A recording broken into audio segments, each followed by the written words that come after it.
Welcome to an Epiphany with Tiffany. My name is Tiffany, and I've just had an epiphany. This podcast is all about Christian singles looking for community. Christian dating can be quite a mess these days. I'll share stories from my guests and practical tips for successful love. Dating shouldn't be this hard, right? So grab your favorite snack or drink and curl up with this episode, and you might just have an epiphany of your own. When you're going on a first date before having met in real life, how much do you consider cost? Do you understand if the guy doesn't want to invest too much until after you meet, or does that make you think that he is cheap? That's the question. Yeah. I think I don't want to invest too much. You don't even know if he's going to pay. Right. So that's not necessarily a guarantee. And I usually try to offer anyways. And I've had a couple first dates that ended very weird or poorly. And so I would rather pay for myself when something like that happens. Yeah, that's a really good point. I just never want it to be something that they can use to hold over my head, maybe. So, and I would prefer just to have a drink or go for coffee, and then you're not committed to so much time. Whereas a dinner or a lunch, you're there for probably an hour at least, if not longer. Yeah. So yeah, I think 45 minutes is probably good. Especially if you use that 45 minutes to actually figure things out. So right. And you're not just him hawing around. Yeah. Yeah. Okay. I think it's really hard for me to stay open. I've been trying to take the whole HOD cat's perspective of, just saying yes and seeing where it will lead, because I'm the kind of person who I can take one look at you and be like, nope. I can assess you right away. And that's how I feel. And so I've tried lately to just really be more open-minded. Mm-hmm. Yeah, which is great, because I myself have been too closed off. And so, yeah, I don't want to keep saying yes to everybody. Yeah. I don't want to waste anybody's time, but I think, I'm still figuring that out. Yeah. And I mean, that's a good way to look at it too, though, is you don't want to, not only for me, I don't want to waste their time, but I also don't want to waste my time. Right. And I tend to be the person that's let's ask all these hard questions out front, because I'm I don't, if we're not going to line up on these things, then we're not going to line up, Yeah. So that would be how I'm using my 45-minute coffee date. Although I'm also the type of person that tends to ask those questions before getting to the date. So yeah, some of those harder ones. Yeah, some of those harder wise ones. Idea. Yeah, because again, I don't want to go out on a date if there's not a little bit more of possibility there. So yeah. Anyway, okay, let's see. If you feel comfortable, do you want to talk about the purity culture question? Sure. Yeah. Okay. I mean, you don't have to if you don't want to, because I'm looking at your answer, but yeah, I would say that because I am a widow. I was married for 8 years, together for 11. I saved myself for marriage. It was super, important as part of that purity culture. My parents got me a purity ring. I was in college. I was in Bible college when that whole Josh, what's his face book came out about courting, and that hit so hard. And so I felt like I had done this wonderful thing, saving myself for marriage. And then all of a sudden I'm single and I'm not even a virgin anymore. So that was really hard, because I felt well, what's the point now? Now I'm used goods, and and if I wanted to marry somebody who was also, that wasn't going to happen at that point, because I was I was 33. So that was really hard for me. Mm-hmm. And I think I just felt plus I was widowed. So I kind of lost myself and went off the deep end for a little while, because I felt who cares? Why does it matter? And sort of finding the whole point of remaining pure, and what's the message behind it has nothing to do with my value as a person. Mm-hmm. And that took me a while to get back to that. Yeah. The messaging was wrong from the beginning with purity culture. The why behind it wasn't very well explored. So it took some maturity to get there. And maybe that's partly because we were so young during that time. Mhm. It's easy to accept something, to have a rule to follow without understanding why. So it was just a rule. It was a rule, but it placed so much value on it, like who I was as a person. Yep, agreed. I still feel like I'm dealing with some of the ramifications as far as like my own worth and what that looks like. And it's crazy. I think part of it came from a good place, but I also think that the enemy was allowed to use it, and it became this big, huge thing about your identity and like what all that is, when it's not. Your identity isn't your purity. Right. So Yeah. Yep. That's exactly it. And yeah, I don't even. I mean, there's just some days where I'm like, this was just, like, how can we do better from here on out? Because Right. purity is still important, obviously, but it's not, like you said, it's not tied to your value. It's not tied to you necessarily. So, Right. what does that look like moving forward? Yeah. And then you're a mom, right? Yes. Yeah. Okay. So now I'm going to ask you, well, how have you had that? Have you had that conversation with your kids, or what does that look like for you? Yeah. So I have 3 girls. 2 are older. So I've got one who's just about turning 20, and then a 17-year-old and an 11-year-old. So I think it's been more of a gradual thing, as luckily they kind of weren't as boy crazy as me. So they've stayed away. My 2 older 2 have really kind of stayed away from boys. Anyways, so I think it's really important to like take the conversations as they come, because when it is like a forced thing, like my parents did with me with the purity ring, it just puts so much weight on that. And I would rather they learn who they are as a person in Christ.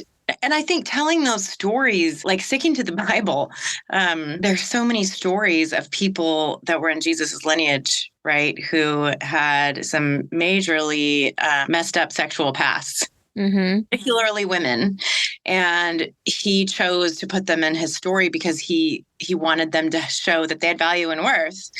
And even David, who was a man after God's heart, so super important to like tell those stories, I think. And then it's more about, I think for me, how you feel after you've sinned against God in that way, like you don't feel good. It's not, so yeah, I don't know if I'm making a lot of sense, but really it's more about, wanting to maintain that connection with God and not push him far away. And so, yeah, I think that's kind of the route I've chosen to go with them. More of the why, but in a way that they can understand, because they're still young. Yeah, for sure. I there was another single mom that I wanted to ask that question to, and then I didn't. So now I'm glad I asked you. Well, and I think like using my own mistakes is a huge deal, because so when I was widowed, I very quickly met somebody else, and immediately, because I was so like, I was really grief stricken. I was not myself, and I was very worried that how was I going to take care of my needs and my kids' needs? And so I got into a relationship right away, and eventually got pregnant before I was even married. And so to talk about that with my girls has been really important.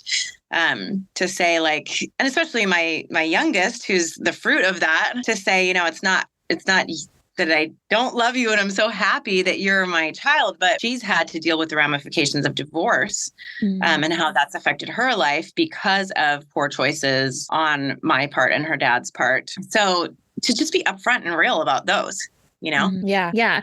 And I think like kids, sometimes they grow up too fast, but then in other times, like I've seen that they're too sheltered, and then it's kind of like figuring out that that line with each kid. Because again, each kid is different too, like how they're going to understand it and, what that looks like for them in their life. So yeah. Well, I applaud you for, walking that Thank you. path. You're welcome. Yeah, because it's not easy. Like, I don't have kids yet myself, but I've seen like what my brother and sister are having to kind of go through with their kids. And so it's like, ooh. you know, we're all products of purity culture. And so it's just like, okay, what is this? What does this really look like? And how Yeah. can we do better, but also still get the same point across? And, I think part of purity culture that I think was a mess that I definitely don't want my kids to experience is the whole like boundaries for when you're together and never when you're dating someone, like never be alone, stop at these specific time. It's just a lot of rule following. And not a lot of what does God want from me in this situation? And then there's also like the balance as a mom of trusting their decisions and their choices, but offering them guidelines that are helpful, not always so rigid.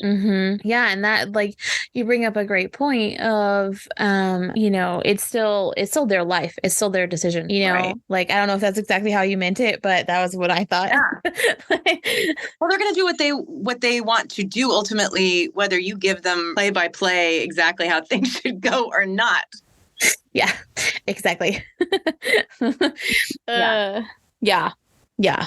But it's still like important to, figure out, or not, what was the word I'm looking for? Oh, the trust aspect. There we go.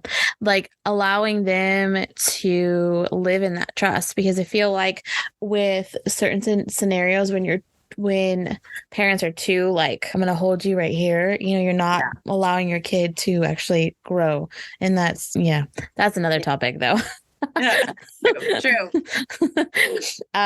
Okay. So your expectations as far as a man leading in a relationship, do you want to kind of expand on that? Because I like your answer.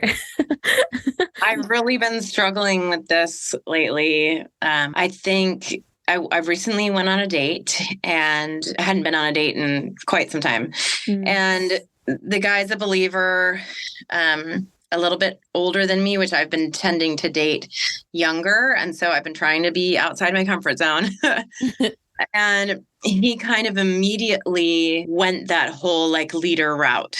And so I think I wrote in there, I was calling him spiritual platitude guy to my friends. You know how we like label guys like, yes, not by their name, but like, so he was like, just trust that God will take care of that. You know, he'll take care of you in that. And it felt very demeaning. Like he was patting me on the head, like, oh, come on, God has your back. And those sayings are so trite, and they just don't really deal with any real issues. And I'm on staff at a church, surrounded by male pastors constantly. And it took me a while because I left that date. We actually went on 2 dates. Super nice guy. My daughters laugh because they say that's the only thing I can say about him. He's a super nice guy. And a believer, but I don't think he's ever dated a woman who was a believer, A, and B, like intellectual. That's kind of my impression. Because when I thought about it and why it bothered me so much is that here I am surrounded by, like I said, males who are in leadership over me on a daily basis, and they would never say those spiritual platitudes to me. Right. It's like, we're equals.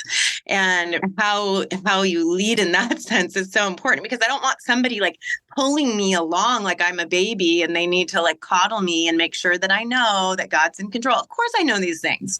I've been a Christian probably longer than you.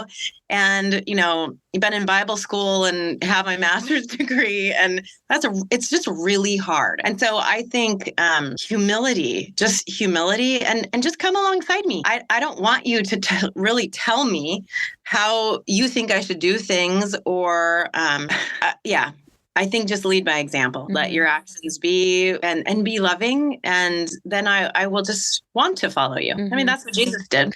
Amen. That is what he did. It's not like he was out here. I'm like, okay, I got to control the rant that was about to come out. Okay. It's not like he was out here, to all the women that were following along with the disciples, being like, oh, you have to be submissive and blah, blah, blah. Like your place is in the kitchen. He wasn't doing that. Are you kidding me? Like, he served them just as much as he was serving the disciples. And, he paid the ultimate sacrifice. And, I think it's Ephesians 5, when it's talking about like what a man is supposed to do. And that's supposed to be lay down his life for his wife, right? And also love her as himself, just like Christ did. Right.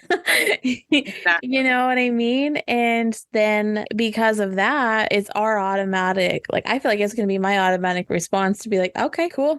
Right. We're going to go where you're leading, like, because you've already checked in with God, in my opinion. Yeah. So. Well, and it's a balance for me because I am divorced and there was a lot of like emotional, spiritual abuse. And it was really immaturity on his part to try to like be the head alpha man and feel like he was in charge because he was younger and less experienced. And so it was like a constant, like forced trying to lead. And so after I got divorced, I was like, I just don't even know if I want to marry a Christian anymore because it was so like PTSD, and so I really struggle. And that's why I kind of questioned myself with this date with this guy, because I think he was trying to be, he thought he was doing the right thing, it really is kind of spiritual immaturity. And that, it's difficult because I think someone just posted on the HOD forum asking the question about leading. Did you see that? Was that yesterday or the day before? Was it on A24 or in an different? It was A24. Oh, I think. Okay, I might have I'm not missed sure. it. I'm not sure, but she asked about you, like, how do you feel dating someone who's on church staff or in church leadership? Because I feel like guys are intimidated to ask me out. That's what she said. And there were several responses that were, well, as long as you're not a pastor, it's fine, which she was in agreement with, and I'm not. So that is difficult. Yeah. Now we're like on that gray line of, well, what are you doing? If you're on staff and you're ministering for people, then essentially you're doing the same thing that a pastor does. And we're still navigating that, every church body is navigating that right now. But I still feel what she's saying, regardless of whether she's considered a pastor or not. I do think it can be intimidating to some guys, but there needs to be like respect there, because if you don't have the education or the skills to care for people in that way, you're gifted in other ways. You don't need to be telling your spouse how to do her job better just because you're the male. Mm-hmm. That's kind of gross and really immature. Mm-hmm. Now I'm on my soapbox. You're fine. I don't think a mature man would do that, would try to like play the alpha role in that way. Yeah. And I think I would agree with that, because I feel like a more spiritually mature individual would recognize that we're all gifted differently. And that ministry in whichever form it's going to be, like, is going to be different because of how we're gifted. And that doesn't mean that you can't like come alongside your wife and like help her minister, or in the aspect of like whatever that ministry aspect is, what I'm saying. Right. And or like as the wife doing the same thing, like. Yes. Because I feel like you can still have different like ministry outlooks, because, some of us, our ministry is our job. Some of us, it's actually in the church, and there's that gray area in between. And so that doesn't mean that you can't come alongside your partner and step into a role that's helpful in that area. You know what I'm saying? Like, but it doesn't mean that you're going to sit there and tell them how to do it. Exactly. Yeah. Especially if you're not gifted in that area. Like, so one of my spiritual gifts is administration. And so I'm very, very organized, especially in a ministry aspect. But like, if somebody came in and tried to tell me how to be better organized, I would be like, no. No. You might organize differently than I do, but this is my my workflow, and you can just go stand over there. Well, I would like never tell my senior pastor how to preach better. Like that would be Exactly. ridiculous. But I think guys have kind of a false sense of like how they're supposed to lead. Ooh. So I don't know where that comes from because it's not the Bible. It's not. Amen. I have some very specific feelings about that. But yeah, I agree. And I think it's cultural. I think it's spiritual warfare, to be honest. You know, like we get these influences from the outside and it sounds close enough to the Bible. So we're like, oh yeah, cool. That's biblical, until you actually go back and read it and realize that it's not biblical. And, you know, it's just that little serpent in Eve's ear telling her that, or, you know, whatever the situation is, right? Like, that's just, yeah, like, hello. You know what is a great example of that? I don't know why this keeps coming to my mind, but it's the Barbie movie. Oh my gosh, I just had a conversation about that. Continue, because I haven't seen it. I just feel like, I mean, obviously we have to look at everything through a spiritual lens, but there is some really great stuff to be said for how they try to pull apart the roles of male and female. And then kind of the conclusion of that, like, don't try to be like the end all be all alpha male, but also like, hey, go figure who you are yourself. And then the same thing with Barbie, like just be who you are and be strong and stand firm in that. And then of course there's downsides to you got to look at the bad sides of it too, that pieces that aren't scriptural. Obviously Barbie was not written to be a biblical authority. Yes. But I think that culturally it is kind of interesting to look at how they're trying to pull apart those roles and what society has done with them. And I think that's similar to the conversation we're having right now. Like at least the aspect of like men being taught to lead in an incorrect way. Mm-hmm. Yeah, I mean, I would agree. I haven't seen the movie, so I don't know. I can't say whether I would agree on that aspect. Yeah. But yeah, the lady that I just got off with a little bit ago brought up Barbie too, and she kind of touched on the same thing. And she was like, "It would have been better if they had just put God in it, you know." And I was like, "Yep, I'm sure." I'm sure. Well, right, because when ultimately at the end of the movie, when they're saying like, "Just live for yourself and be who you are," well, then add God to that. Obviously, be who you are in God's eyes, and He's the center of everything, and our ultimate end is to glorify Him in everything that we do, which adds a why to our lives, which is very different from what was in the Barbie movie. Yeah. But I see where she's coming from. Yeah. She was like, it was really good. It's just also, you know, she was kept referencing like the cultural issues with like things. And I was like, yeah. I haven't seen the movie, so I don't know. Because I've heard so many mixed reviews and just kind of like, I don't know if I want to see it. But maybe now I will, just so I can form a little bit better of opinion about it. But yeah, anyway, it's crazy to me when like we as a culture, as a Christian culture, allow all these other things to kind of, you know, come in and have this influence, and then nobody's like really checking it, or there are the people who are checking it, but then those are the ones that are labeled as crazy and, you know, whatever, instead of being listened to. Yeah. I think you asked the question about how important is it that the person you date have a mentor? Yeah. And that is where I think that's super key, because then all those issues like humility and it shows that a person's humble right away. It shows that they're a good communicator because they have taken the initiative to find someone to. And it's just like right away says, I don't really know everything and I really want to learn from someone who does. I just think that's so important. And sadly, it just doesn't happen enough. Mm-hmm. Like I can't think of any guy in the last, I don't know, 2, 3, 4 years who said, oh, I'm meeting with, you know, I asked to meet with one of the pastors at my church, or this couple who has kids and I don't yet. And I want to know, I just want to learn from them. It's just so rare. Mm-hmm. It really is. And I think that's lacking and has been lacking for far too long. Yeah. And on both sides of the coin, though, too, like I feel like there's not enough older women who are pouring into the younger generations. And it's really unfortunate. Yeah. That's also a soapbox for me. That's true, though. It's very true. Yeah, I would definitely mark a 10 on that one because it is incredibly important. Like, I want my person to be, like you said, humble enough to seek accountability from somebody who's been there and they can glean that wisdom because, we're not all Solomon. So we all have to learn from somewhere. Yeah.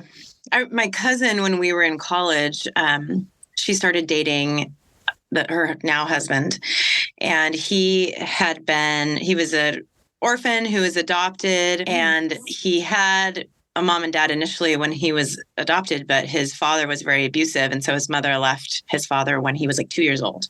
So he was only raised by a woman, and he was raised within the church, played a lot of sports. And my cousin really loved him, but she saw the need for him to like be mentored by men. And so she told him, like, I need a break because I feel like you're just not there yet. And you're so eager to like get married. And I'm seeing like that there's a lack. And so he went to a camp for the summer and worked with a bunch of men, and then asked a couple of them to be his mentors, and then went back again the next year and did the same thing, and then kept in touch with them throughout the year. And over that year span of time, it was like he became a different person. And then she was like, okay, now you're ready. But man, that takes a spiritually mature woman to be like, Yeah. I don't think you're there yet. You have some things you need to work on. And then a humble man to be like, you're right. I should try to seek out some mentors. But I do think it makes all the difference. Oh, for sure. It definitely does. It's just so needed. And it's biblical. Like, hello, it's laid out in the Bible. Yeah. So very true. Yeah, it should be happening more often. So anyway. I don't want to soapbox about it, but I have very, very strong feelings regarding that topic. But yeah, anyway. Okay, let's talk about your biggest struggle currently with dating.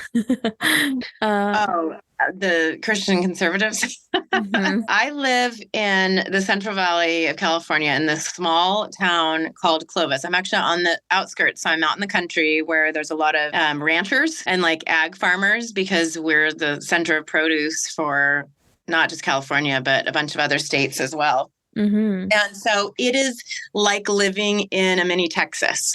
We have the rodeo and we lots of guys in cowboy boots and hats. And in some ways, they tend to be more humble and kind. But the political conservatism is very, it's almost scary. So like you hear where I live, it's kind of hard to explain unless you're here. If you see a truck drive by and it has a big old American flag flying out the back of it, it's almost like it might as well be a Confederate flag. Because they swing so it's a big like American pride thing, and there's bigotry and ego and no ability to see outside their small world that they've been in for their entire lives. I don't want to call it worldliness because that's not the right word. No understanding of other cultures and of how offensive their nationalism may be to other people. And so any dating apps you're on, they will call themselves Christians. And then they'll say that they're conservative and politically, and automatically it's a no for me, because that is, to me, what I've experienced is extreme pride and the inability to love people where they're at and to try to understand and like be empathetic of other cultures and to see the bigger picture outside of yourself. And it's scary. Yeah. A lot of it leads to, like I said, bigotry and racism. And it's not Christian at all. And I know that's really controversial, and people have written about that on both the, is it 1824 or 824? 824, yeah. 824. Yeah. And then and the HOD page, but with lots of different responses, and people feel really strongly. Yes. It's a super divisive. I would say even like with my parents, it was the first thing, like when Trump came into office, that was the first time that I disagreed with my parents politically on something. And so it's kind of the great divide in our culture right now. It's really interesting. Yeah, it is. See, because I live in SoCal, so yeah, you know, got a lot more liberal. yeah, we have the opposite. We have a lot more liberal, and it's like the other extreme, you know, and it's like, okay. For me personally, like I feel I leaned more conservative on certain things, right? Yeah. And then there's other things where some people would call me liberal, and I'm like, nah, I'm just somewhere in the middle, y'all. Like, just yeah. Because I mean, again, like me, yeah, like I technically, yes, I say I'm conservative because that's more like where some of my or the majority of my views lean, but it's also I still feel like I'm more of like a moderate, like in the middle on stuff, like obviously there are things that are very biblical that I'm like, okay, yeah, it's a hard no, as far as like sin and stuff like that. But, there's still some gray area because it doesn't mean, or hang on, thought, it's not like the Bible talks about political parties. You know what I mean? And like which way we're supposed to lean on all these other things that aren't necessarily biblical issues. And, so it's just kind of like, why does it have to be that big of a deal? I don't know. But yeah, I agree. Yeah. Again, there are some areas where I'm like, yeah, that's a hard no. But also I feel like that lines up with the Bible. So I agree. Like there are obviously some big issues that I would lean conservative on, but then to use those big issues as like the platform for why you should be politically conservative misses a lot of those other areas where that conservatism is affecting other people. It's really difficult when you take a viewpoint and you decide to shut others off. We should be able to at least have those conversations and hear people's stories is really what it amounts to.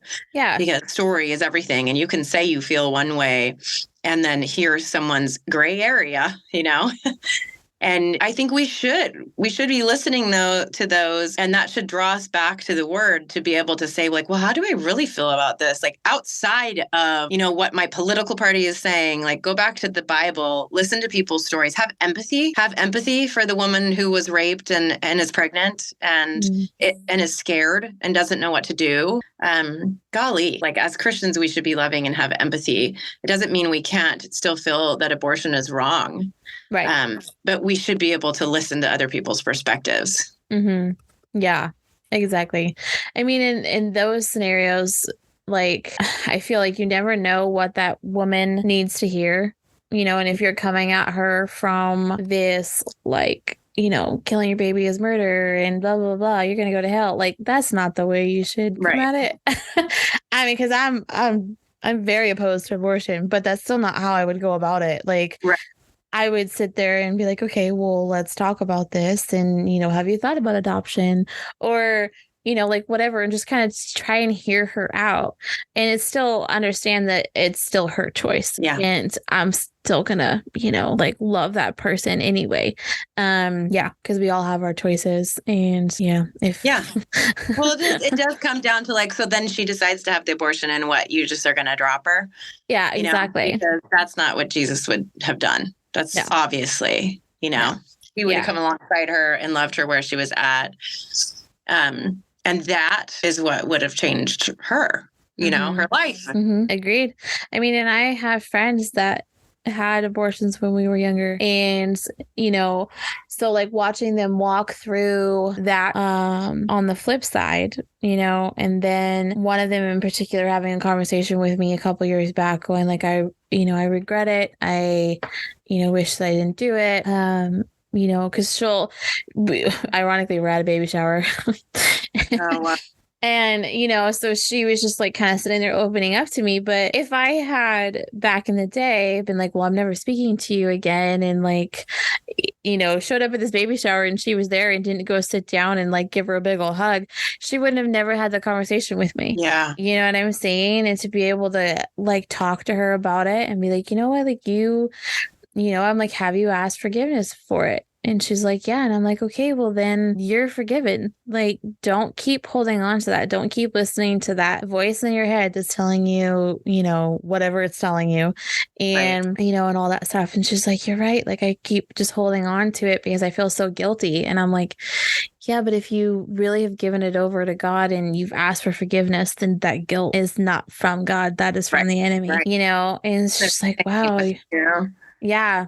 And it's just, anyway, but she, now she's a mom and, she's living her best life. And, it's just kind of like sometimes people in those scenarios just need to kind of get past whatever the situation was and be able to work back around to it. So, yeah. Anyway, I wasn't expecting to go into that conversation. I know, lots of tangents, huh? A little bit, but that's okay. I was just curious though, because I'm like, I think she lives up north. And so that's why I wanted to ask the question about that. Because again, I live down here and it's like, I mean, I still live in a semi-conservative area, but we still have the exact opposite. So I'm like, how do you live? What is it like up there? It's just, I think it comes with the territory of it just being this agricultural mecca. And that is the culture. And there's great high points of that, but then there's some real low points. Yeah. And it's hard. The dating scene is really difficult. But then you travel outside it, like go down south and everybody's super liberal. So I just need the one perfect in-between person. Thank you. Same. Maybe there's two of them. I don't know. I don't know. I know. It's so brutal down here because it's just like, okay, you lean way too far the other way for me and this ain't going to work because you're definitely not going to fit into my family if you're too far that way either. So, you know what I mean? It's just kind of like, yeah. Well, now you've heard the other side of the coin. Yeah. I was curious. Not always greener on the other side, right? Yeah. It's crazy. But anyway, thank you for sharing that though, because I was really curious when I saw that. So yeah. I think that I've been learning lately, especially in the past year. I mentioned that, for a while I didn't want to date anyone who's even Christian because I was scared of someone gaslighting me or being spiritually abusive or trying to quote unquote lead me and my kids. That includes my kids. Mm-hmm. And the whole political side of things. And I think I had a conversation with one of my best friends and she said, it sounds like what you're saying is that you just want to find somebody who's like Jesus. And so I think I've tried to stop with the labels, reading the labels. And I just want to find somebody who's like Jesus. So whether that means that they are politically conservative or liberal, I will know if they're like Jesus when I spend time around them. And that gives a different perspective to the way that they lean politically. So yeah, I think that's the key. And labeling yourself a Christian doesn't mean that you're Christ-like. Also, amen to that. That's very accurate. Yeah. That's also what I experienced down here. I'm like, okay, so what do you think about this? Or like, what does the Bible say about this? And yeah. But anyway, that's a good point though. Like, do they look like Jesus instead of doesn't matter what their label is? Right. Oh, that could even point into some of our other non-negotiables. Like, do tell. Thought. Okay. So like, if you want to look at it like, does this person make this much money? Do they, weigh this amount? Are they this height? Or whatever. What does that really matter? Right. Are they Christ-like? That's really what the biggest thing should be. And I feel like if they are Christ-like, all those other things fall into place. Yeah. One of the key things that going back to like what you said about what did you ask me what qualities I look for? I can't remember what you asked and what was in the questionnaire, but I guess it's equally you asking humility. Yes. But then part of that is loving people well, because that's what Jesus did. That is something that you can tell about someone easily on a first date by how they treat everyone where you're at.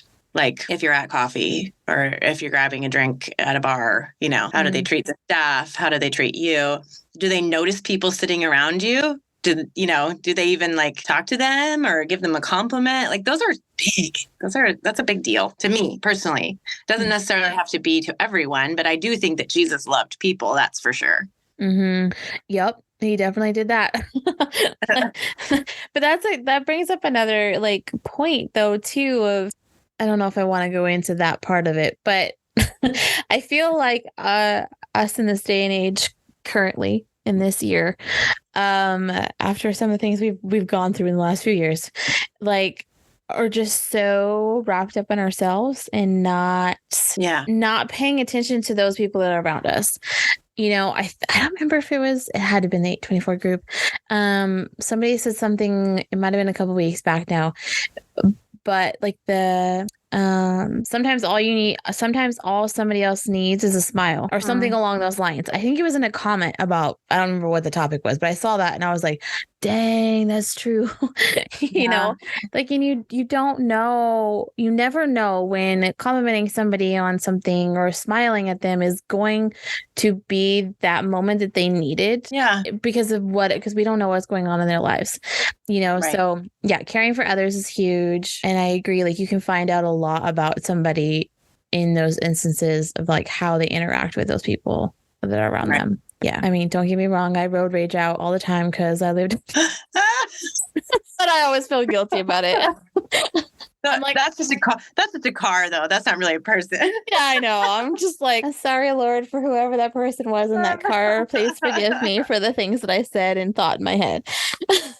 Oh gosh. But I'm still human, so sometimes things come out. Exactly. Hey, thanks for listening. I hope you've enjoyed the stories and the perspectives that were shared in this episode. Please share it with a friend whose dating life might need some help. Wink, wink. If you want to connect with me on social media, you can find me on Instagram, TikTok, and Twitter @AnEpiphWithTiff. I really hope to see you there. There are multiple ways that you can support my show. You can pray for me, rate, review, and share any episode that you love. Or you can even financially contribute by going to patreon.com/anepiphany with Tiffany. Until next time, I'm Tiffany, and I hope you just had an epiphany.